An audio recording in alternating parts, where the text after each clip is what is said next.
Satreskrim Polres Kediri akhirnya berhasil meringkus seluruh pelaku pembunuhan berencana di Kabupaten Kediri. Pelaku, 6 orang terdiri dari pasangan suami istri, Karyono 40 tahun dan Neneng 24 tahun warga Dusun Winong, Desa Sidomulyo, Kecamatan Wates, Kabupaten Kediri bersama Jumadi 51 tahun ayah Neneng, Jumali 53 tahun pamannya, dan 2 orang sepupu Masuda 30 tahun dan Agus Santoso 25 tahun. Semuanya warga Desa Semenan, Kecamatan Gurah, Kabupaten Kediri. Keenamnya merupakan pelaku pembunuhan berencana terhadap Sujarno, 55 tahun tetangganya sendiri. Para pelaku merencanakan pembunuhan setelah mengetahui korban sering memperkosa Neneng sewaktu suaminya bekerja sebagai supir truk di Surabaya.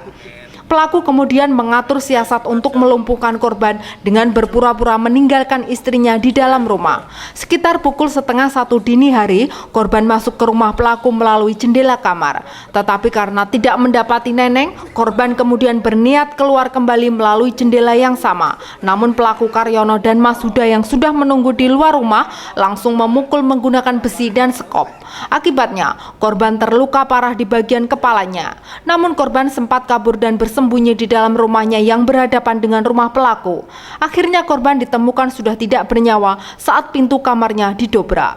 Tersangka Karyono membantah bermaksud menghabisi nyawa korban. Ia bersama keluarganya hanya berniat untuk menangkap korban lalu menyerahkan ke polisi karena tindakan pemerkosaan terhadap istrinya. Sementara besi dan sekop yang dipakai untuk memukul korban hanya untuk melindungi diri. Sebab setiap kali masuk ke kamar istrinya, korban selalu membawa pisau untuk mencongkel jendela dan mengancam untuk membunuh anaknya. Pada pukul kurang lebih sekitar 00.30 WIB, maka korban mencongkel pintu daripada rumah tersangka, korban, kemudian masuk. Ternyata yang diharapkan NN tidak ada, dan setelah itu NN keluar daripada rumah dan NN menghubungi daripada para tersangka lainnya. Dan pada saat itu juga tersangka KY dan tersangka MH itu langsung menunggu di luar rumah, dan begitu korban keluar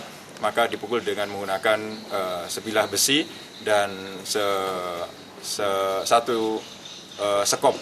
Dan pada saat itu juga korban langsung berlari menuju rumahnya yang kebetulan adalah di depan kurang lebih sekitar 10 meter, dan pada saat itu setelah masuk ke rumah langsung mengunci pintu, dan setelah ditanya sama istrinya tidak dibuka pintu kamarnya, dan setelah didobrak ternyata korban sudah meninggal dunia. Dia perkosa istri saya, mengancam membunuh anak dan istri saya.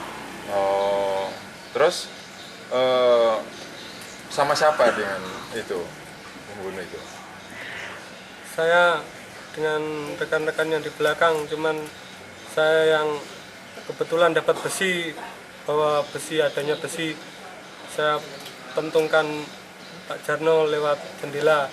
Para tersangka akan dijerat pasal 340 KUHP tentang pembunuhan berencana dengan ancaman hukuman seumur hidup atau hukuman mati.